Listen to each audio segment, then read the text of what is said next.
Hi everybody, Jim Ostrowski back after a few days off with the Liberty Moving podcast. It's been kind of cold. I've been kind of busy. Yesterday I wasn't feeling particularly well. Nothing specific. I mean, under my new diet and fitness regimen, even if I'm not keeping up with all of it, I hardly ever get sick. So that's going to be the next second next book. But today, got to get my notes. Sorry. I normally don't have notes because of the subject matter of today. I do have some notes, but it's even when I have notes, it's really off the top of my head because they're not detailed. They're just kind of reminders. So what's been going on? Massive government failure in California, and I'd like to see Trump go out there. But enough said about that. I've been doing a series on 50 years in politics, and really it's turned out to be much longer than I thought. Much longer than I thought, and I'm really just touching on stuff. I could literally I could write a book about it, obviously, but, all resources are scarce, and I have sort of the next 5 books lined up, many of them outlined, and if I was independently wealthy or had a grant, like apparently every other libertarian writer in the world, these books would be cranked out very quickly. Maybe with the exception of the last one, because that's kind of my big think book, where I'm going to put everything together that I've ever worked on or ever learned from, the hundreds of other libertarians that went before me and are still working. But today, before I hit Hurdle Avenue, it's usually about a 25-minute walk. And hope to talk about the decade of 2000 to 2010, approximately. So I've already covered the 70s. Look at my little notes here. Just to summarize, like any series we'll go through, we'll do a little quick summary so you know what happened in the prior. So they're all on Facebook and so on. I've been a little lax on getting these on YouTube, as I've just been busy with the fucking day job. So in the 70s, I spent the 70s fighting the Democratic machine in Buffalo. And then I became a libertarian. 1980s was, refining Rothbardian libertarianism and fighting. I dove right into issue on entrepreneurship on behalf of the libertarian cause. And said, look, what's the big issue in the 80s that the libertarians have the answer to? It's the old war on drugs, the progressive war on drugs. I was debating somebody the other day. Every time I point out that Woodrow Wilson started the drug war, more or less, people say, no, it was Nixon. No, it wasn't fucking Nixon. Like, fuck you. Do your research. I love it when people try to debate me. I usually crush them. And the reason is not that I'm the smartest guy in the world. My teachers never expected me to amount to much. But I outwork everybody. I out-research everybody. I can tell stories about that. If I told you the stories about how hard I researched on that project, or this or the other project that I've done, you wouldn't even fucking believe it, so I won't tell you. So, in the last series, the last installment that I did, I covered the 1990s. I didn't quite cover everything, so let me just skip back on that, and then we'll get into the 2000s, and I have so much material. I don't think I'm going to finish it. I might have to chop this decade up and do 2 series. I don't know. The great thing about the walking podcast, you never know what the hell I'm going to say. And actually, I feel pretty good. I was a little low energy yesterday. Just just exhaustion from various legal projects. But the one thing I forgot to mention in the 90s, kind of important, is that my friend Marty and I hatched a plan that would run for governor in 94 and make a big splash by getting the Libertarian Party on the ballot in New York. It was very embarrassing because today it's true, but even more so in those days, New York was the media capital of the world. You had the New York Times, and you had the three news networks, which were still dominant in that era, all in New York City within a few blocks of each other. And the big there were actually magazines at that time. Does anybody remember a magazine? There were major magazines. I actually mentioned the New Yorker. Yes, I've been in the New Yorker. Wow, I'm famous. I'm not rich, but I am famous. Well, I used to be famous, and then I became a footnote to history, as Time magazine once called me. So it was a real major problem with the Libertarian Party that we weren't on the ballot. And let's see if I'm going to get killed in this crosswalk. Thanks for not committing a second-degree murder. The guy you killed would actually know the section of the penal law that you violated. But that plan was foiled by saboteurs in the party, disloyal people in the party, stupid people in the party. Some of them are still there, by the way. Yeah, there's warm bodies who supported Howard Stern. I wonder now that Howard turned out to be this like hardcore statist, pro-lockdown, nasty leftist bitch. I wonder how many people who supported Howard Stern against me in '94 would brag about it today. But there was once we got on the ballot, we were confident if we get the 50,000 votes, if we got the nomination, which we didn't. It was interrupted by Stern, as I explained the last time. But we were going to take a shot at president in 1996. Hey, I was young. I was good looking. I had no familial family responsibilities at that time. And so that was all short-circuited. And I just went back to the law practice, got married, and had two amazing kids who are doing very well. I don't talk about my kids in the context of politics, but they're doing very well. People who, just a little parenthetical here, people who talk about their kids to make a political point, I always wonder, first of all, if I know the kids, sometimes they say, nah, your kids really aren't that great.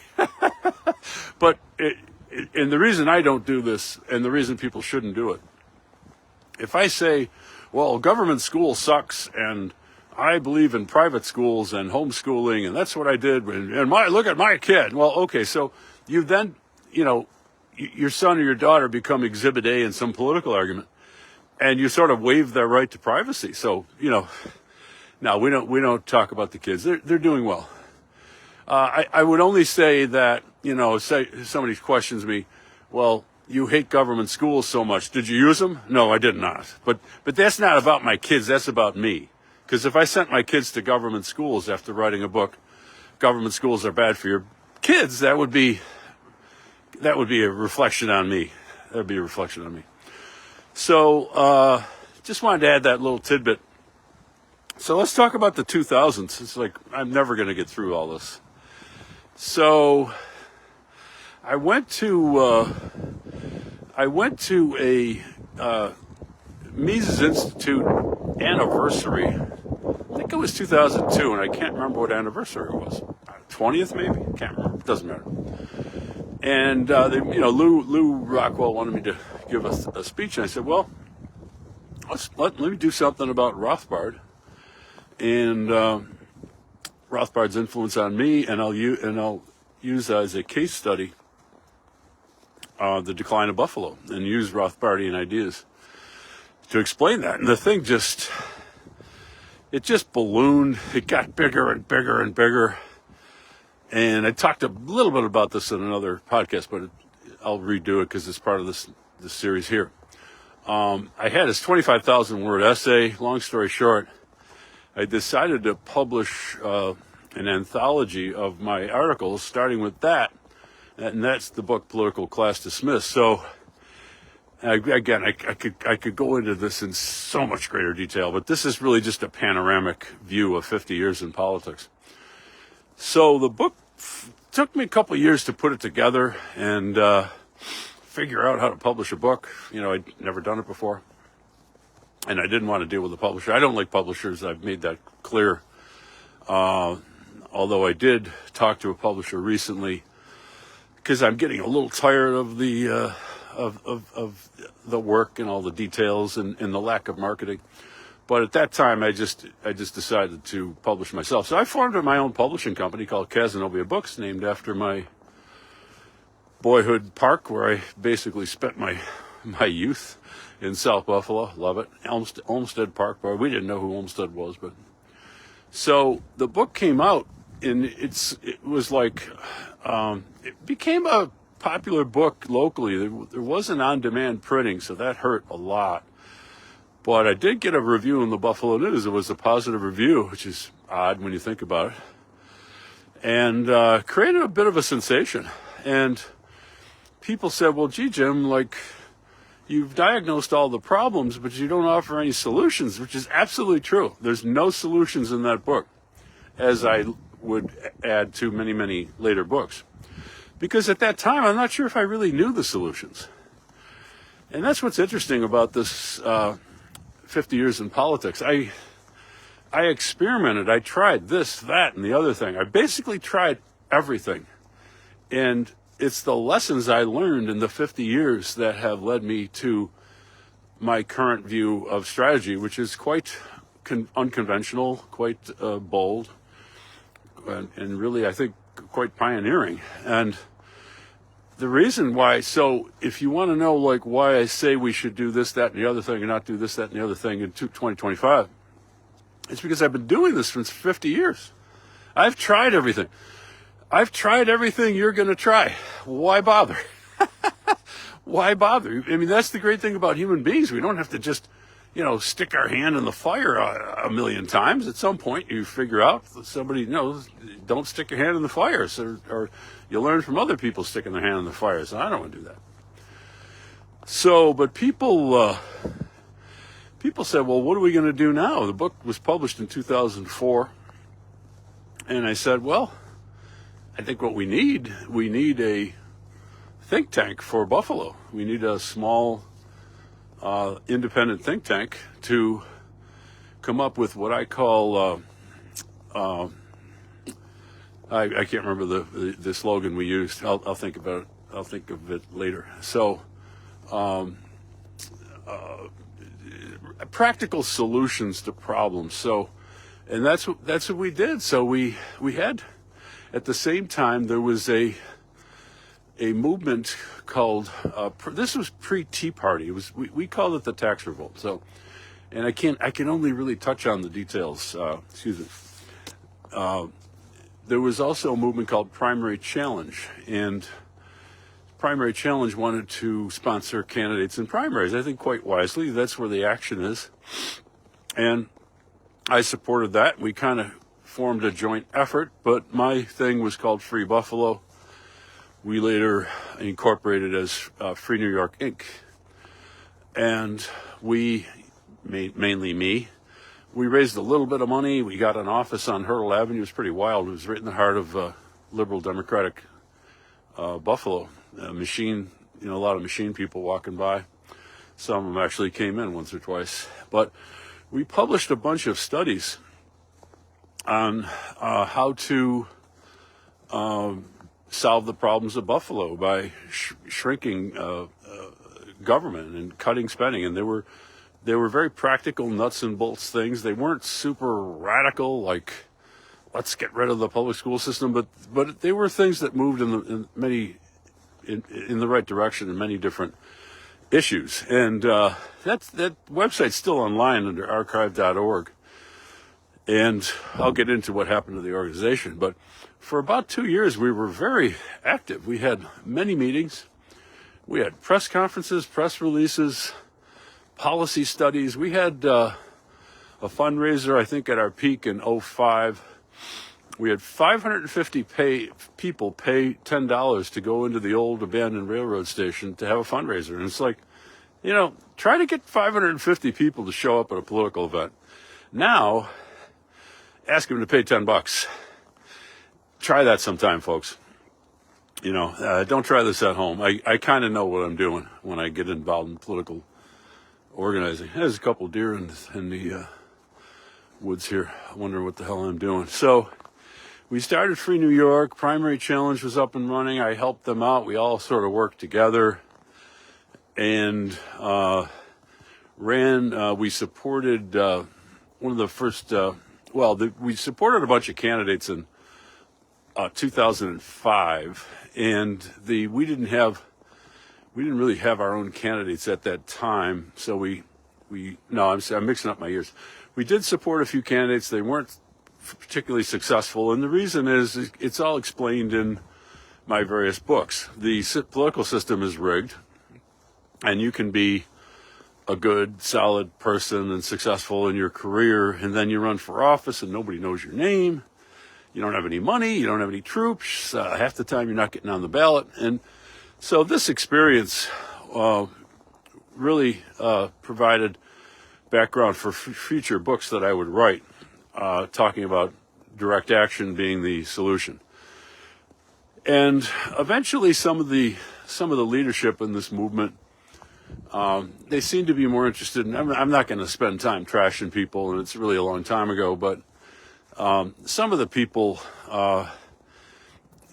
when you start a movement, people show up and everybody has it's too bad that people don't have their hidden agenda on their forehead.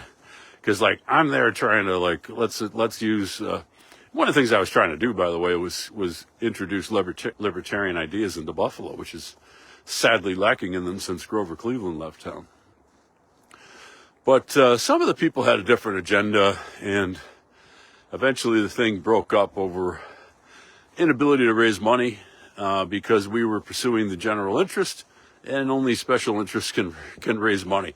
In other words, you're trying to improve the whole community. It's difficult. Nobody wants to contribute just to improve the whole community. People want to contribute, like the owner of the Hyatt I've talked about, who wanted $20 million for his hotel, so he'd throw in a couple $100,000 to politicians, and that's how it works. So it's basically a rigged game. So I'm just giving the highlights. It was a very exciting time, and for a while I thought things were going to take off, but it did not end well. We ran.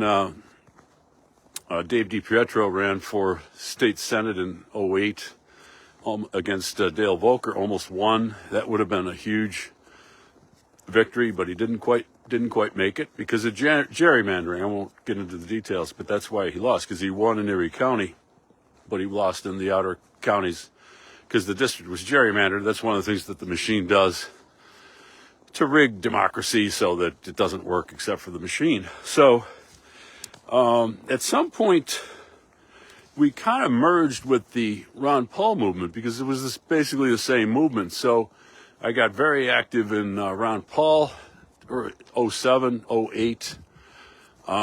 We did many activities. I was actually Ron Paul's election lawyer in New York State. Helped get him on the ballot for the primary. And when he wasn't able to get the nomination, because it was the sort of George Bush, John McCain Republican Party in those days. It wasn't a libertarian party. It's still not a libertarian party. So then, we went back to local politics for a while, but we kind of became the Tea Party movement. Now, the Tea Party movement itself fell apart because it was co-opted by the corrupt Republican Party, and it was not supposed to be, a partisan thing. It was supposed to be basically against both parties, which any good movement should be against both parties. But so the Tea Party movement eventually fell apart, and we brought the last couple of things I did. This is going a little quicker than I thought. because I'm not really, there's so many details I'm leaving out. But basically, because of the disappointment with local politics, and we got about 1,000 people supporting us in an area of 1.5 million people, and basically we didn't grow. And one of the problems is, expatiate on this a little bit. One of the problems was that about 20% of the people in Erie County work for the government, which means, like, for any household, there's usually either one of the spouses or one of the kids, if they're adults, or one of the grandparents works for the government, and everybody, keeps their head down because of retaliation from the machine.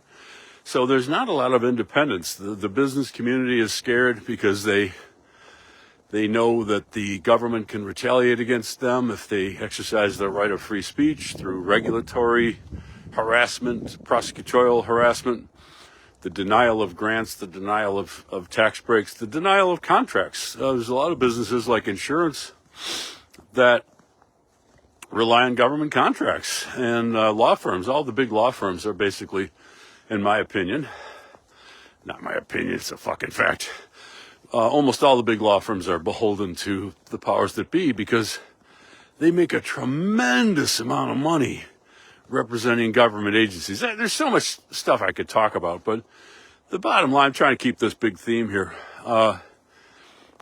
Basically, I concluded, so I'll get to that in a second. So so Ron Paul ran again. I was very disappointed. I went down to Washington, met with Ron. I gave him some of my books. I gave him a strategy memo. And, I love Ron Paul and everything, but the bottom line is, we're talking about history here, I was not able to get a serious role with the campaign. Once again, I did a little legal work. And quite frankly, if the campaign would have been better off if I had a key role. Because again, I've been doing this for 50 years, and I know what it takes to win in politics. But Ron did agree to come to Buffalo. Well, let me go in chronological order. So 2010 came along. Let me talk a little about 2010. It was kind of the culmination of the Tea Party movement, and Carl Palladino ran for governor. I was involved in that campaign in a significant way, but eventually kind of drifted away. Had a few just some policy, strategy. Just saying hi. Sure, how you doing? No problem. Big friendly dog just came by. So that campaign was not successful. We wanted to get some candidates in for Congress and state Senate, and none of that worked because of egos. And again, one of my aphorisms of politics is like high school. Sorry, I gotta adjust the camera a little bit. Politics is like high school. There's all these egos and cliques, and one of my problems is I don't give a shit about ego and cliques. I just want to win. I want to win victories for the liberty movement, and everybody else not everybody else. I don't want to be too high and mighty here, but so many of the other people I've dealt with in politics, they're in it for a job or ego, and it's like rivalries, and I want to be the big cheese. It's well, if you want to be the big cheese, maybe you should spend 50 years studying politics to be the big cheese. So you got these people who had, really very little talent or background. Maybe they're fine people, but they wanted to run the whole show, and it's like I didn't want to run the whole show. Any organization I've been involved with has always been collaborative. I bring people in. I get people. Excuse me. When money becomes available, I put money in people's pockets, and I could go chapter and verse on that. When money is available, I try to pay the people who were volunteers, and I've done that many times over the years. But not everybody else has the same attitude, and the difference between the machine and independent reform groups is we're all sort of constantly fighting each other, and trying to be a big fish in a little pond. And the machine is just operating like Caesar's army, and just crushing the opposition. They love it when there's dissension and when people can't get united in reform movements and they start splinter groups and all this stuff. I got to get a better camera because every time on this spot, I know it drives my wife crazy when I mention this, but so basically the attempt to turn things around in Buffalo failed. They failed because we used conventional political strategies. They failed because so many of the people who could turn Buffalo around had already left and moved to other states. They failed because politics is just too deeply embedded in Buffalo. And I remember the Ron Paul campaign ended, I'm kind of skipping decades here, but let's go in chronological order. So after 2010, Carl wasn't able to beat Cuomo. The next thing, I kind of gave it one last-ditch effort, two last-ditch efforts. And I know I'm going a little bit out of chronological order. I'm skipping into the next decade. But in 2011, there was a guy who got a little bit of a sex scandal. I won't mention his name. He's out of politics now. And he had to vacate a congressional seat. So there was an open congressional seat. And the machines picked their candidates, and Jack Davis was who's now deceased, great guy. He was an independent, sort of I'd say conservative, moderate conservative politically with some libertarian leanings. And I called him up and I said, Jack, you can run for Congress in the special election. He didn't know that. In fact, hardly anybody knew that. And Jack had quite a few bucks, so he said, well, come on over. And we launched this incredibly exciting and interesting third-party campaign to elect a Tea Party member of Congress. And unfortunately, it wasn't successful. And the campaign was sort of sabotaged by a dirty trick where one of the candidates sent a camera crew to kind of get in Jack's face, and Jack waved him away, but it looked like he might have pushed him away. And, and Jack at one point, it kind of reminded me of Ross Perot, because at one point, I'm almost running out of park space here. I'm almost done with this segment. At one point, Ross Perot was tied for first, or maybe in first place. And at one point in the three-way poll, Jack Davis was doing very well. And then this, unfortunately, after that incident, he kind of lost momentum. But interestingly enough, because of his campaign and the disruption and the chaos we caused, it cost the Republicans a safe congressional seat. Unfortunately, the beneficiary was a woman named Kathy Hochul, who made her big name there and later became governor of New York. And she's obviously doing a pathetically horrible job. So after that, and that was kind of my last hurrah in local politics, but I did go down to Washington. I knew Ron was going to run again in 12. And he did agree to come to Buffalo. I said, we get a lot of support in Buffalo. So he called me up. He only had 2 days' notice, and he had some family in Buffalo. He was going to do a family reunion. So on 2 days' notice, we put together an event in Orchard Park that was just phenomenal. And I got to give Tony Matuzak credit for building a stage and like one day, and Dave DiPietro introduced him. But we had, on 2 days' notice, we had 700 people, and we had people counting the crowd. There was in East Aurora at the Legion Hall. We had the entire local media there. Ron was on the front page of the Buffalo News, and I spoke and introduced him. Dave spoke. We both introduced Ron. It was a very exciting event. Unfortunately, that was kind of the last time he came into Western New York, and I was disappointed. I mean, people have strategic disagreements. Of course, I wanted to come to Buffalo. And I really didn't have much of a role in that campaign, which is unfortunate. So that's basically what happened in that time frame. Of course, I also cranked out Government Schools Are Bad for Your Kids in 2009. I think we'll go into some of the strategy issues because I've already lapsed into the next decade.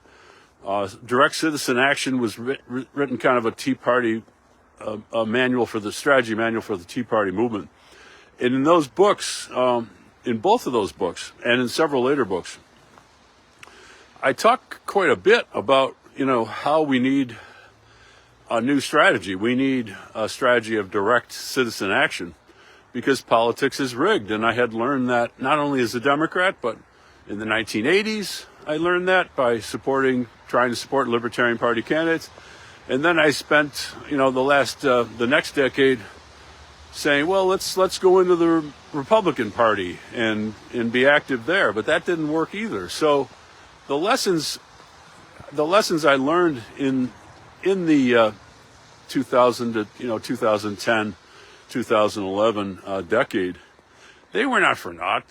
They were very important in formulating a new strategy for the liberty movement, a strategy that I am working on currently, and hope to have the entire Libertarian Party move in the direction of that strategy. I'm actually contacting them today, not today, but these days and last several weeks. So that's basically about it for that decade. I mean, I could talk for hours about what happened, but I just want to give you a panoramic view. And again, I think, the main point I'm trying to make is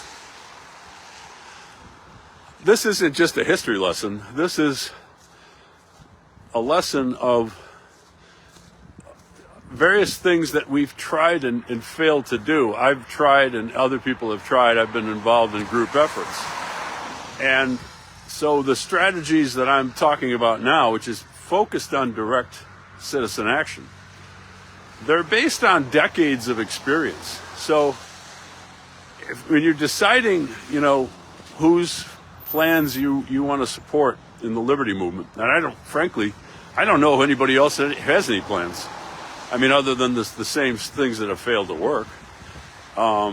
We could have seminars forever, and I'm an academic. I mean, I taught constitutional law. I've written scholarly papers. I love seminars. I love conferences. I love scholarly conferences. I love that stuff. I've done that all. I've been to them. I've given papers at them. But that's not a strategy. And politics is rigged, and that has failed. So what I'm pushing this year, and I've been pushing for the last since the election, is a strategy based on my 50 years of experience in politics, which is unmatched. There's nobody in the movement who has my level of experience. Period. Nobody.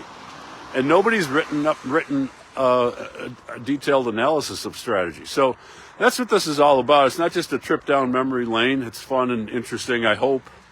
But it's, the past is prologue. We have to learn from my experiences, which really reflect the whole movement for the last 50 years, and finally decide to get serious and do things that might actually work, as opposed to the last 50 years of failure. So thanks for listening, everybody. The next podcast, we're going to deal with about 2010 to 2020. Another pretty damn interesting decade.